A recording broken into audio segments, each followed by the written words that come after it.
اٹھتے بیٹھتے آتے جاتے استغفر اللہ ربی استغفر اللہ الذی لا الہ الا ہو الحی القیوم واتوب الیہ استغفر اللہ ربی من کل ذنب واتوب الیہ. یہ پڑھا کرو جتنے استغفار آپ کو یاد ہے، بہت زیادہ پڑھو، کم پڑھنے سے نہیں کام چلے گا. کیونکہ دنیا کی تمام تکلیفیں، رنج اور غم، صدمہ اور مصیبت، فتنہ اور پریشانی سورۃ انفال میں ہے، استغفار سے ختم ہو جائے گا. استغفار ہمیں کرنا چاہیے. پیرانی پیر شیخ عبد القادر جیلانی نے ایک موقع پر لکھا ہے کہ جن کو استغفار کا پتہ ہے اور پھر وہ پریشان ہوتا ہے، فرمایا بہت بڑا کذاب اور جھوٹا ہے. یہ تو خدا کا فیصلہ ہے کہ آپ استغفار کریں، میں پریشانیاں دور کروں. اب یہ کہ ہمیں محبت چاہیے، آرام چاہیے، عزت چاہیے، حلال دولت چاہیے، وقار چاہیے، حفاظت چاہیے، خدا تیری نصرت چاہیے، بندوں کے ہر شر فساد سے بچت چاہیے. اس کا ذکر اللہ نے سورۃ نوح میں کیا ہے 29ویں پارے میں کہ یہ بھی استغفار سے ہو. لے سارا کام استغفار سے ہو رہا. علماء نے اس طرح ایک مثال دی کہ اگر فرید گنج شکر ان کے شیخ قطب الدین بختیار کاکی، ان کے شیخ معین الدین چشتی اور ان کے شیخ عثمان ہارونی اور ان سے بھی بڑے شیخ عبد القادر جیلانی اور سید علی حجویری داتا گنج بخش اور حسن بصری اور علی مرتضی اور چاروں مقرب ملائک، ان سے بھی آپ وظیفہ مانگے. استغفار سے بڑھ کر کوئی وظیفہ نہیں دے. سب کا اتفاق استغفار پر ہوا. استغفر اللہ ربی من کل ذنب واتوب الیہ استغفر اللہ الذی لا الہ الا هو الحی القیوم واتوب الیہ.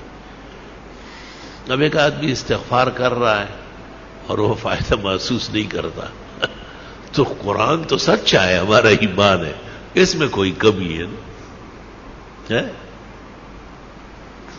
وہ عورت نے وہ چاند دیکھا ایسا چاند کی طرح، تو انگلی کے ساتھ کوئی چیز لگی تھی نامناسب، کہنے لگی چاند تو بہت اچھا ہے لیکن بدبو آ رہی.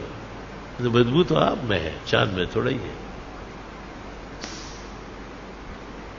اب اپنے آپ کو اس معیار پر لانا ہے کہ ہمیں استغفار سے وہ فائدہ پہنچے جو اللہ تعالیٰ نے سورۃ انفال میں بیان کیا ہے. وما كان الله ليعذبهم وانت فيهم وما كان الله معذبهم وهم يستغفرون.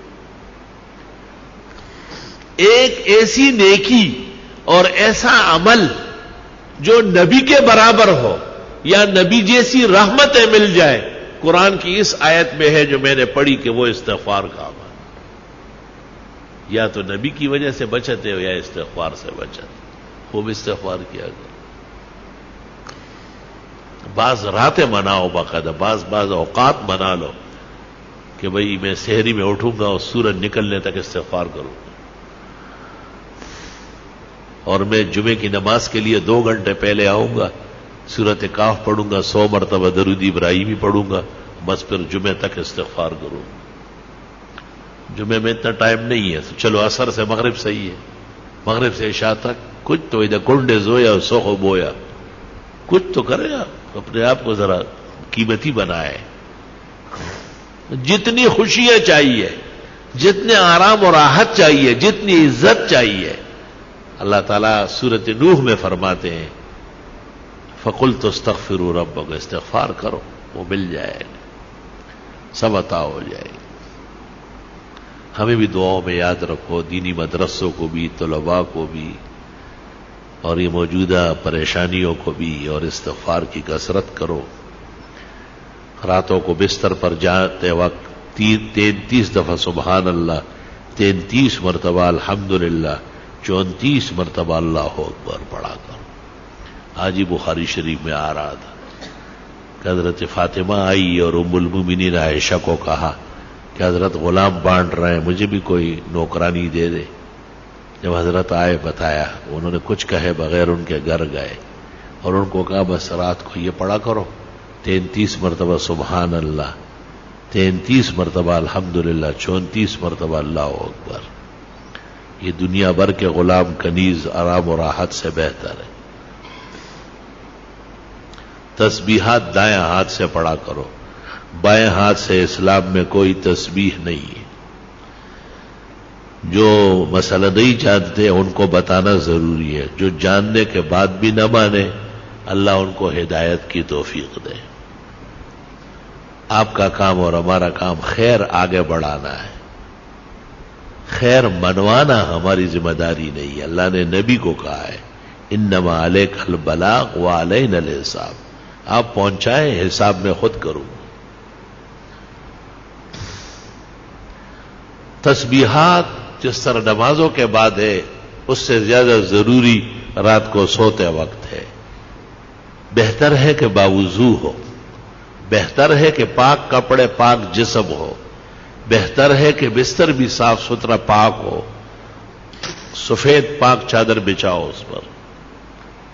بستر پر آنے کے بعد اگر کوئی حرج نہیں ہے، گرانی نہیں ہے، تو سورت الف لام میم سجدہ ایک بار اور سورت ملک ایک بار ہر رات کو پڑھنا سنت طریقہ ہے.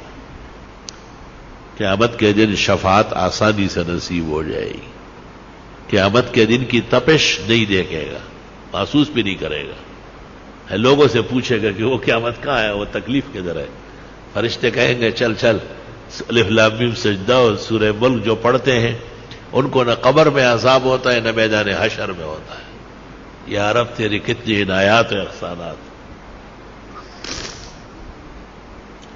اورنگزیب عالمگیر نے جو قرآن شریف لکھا ہے تو الف لام میم سجدہ اس پر بھی لکھ دیا 21 پارے میں کہ رات کو سوتے وقت الف لام میم سجدہ اور ملک پڑھا کرو. پھر 29 پارے میں جب سورت ملک آئی پھر لکھنے لگا تو کاتبان جو بیٹھے تھے انہوں نے کہا حضرت یہ لکھ چکے ہیں وہاں. کہا آرام سے رہو، وہ الف لام میم سجدے پر لکھا، یہ سورت ملک پر لکھا. اور حدیث شریف لکھنے کے بعد لکھ فرمایا بس اورنگزیب کا یہی مقصد تھا کہ یہ لکھا ہوا قیامت تک رہ جائے، شاید کوئی عمل کر کے اور مجھے بھی قبر کے عذاب سے اور جہنم کے تپش سے اور قیامت کی پریشانی سے اللہ تعالیٰ نے نجات نصیب فرمائے. الحمدللہ رب العالمین.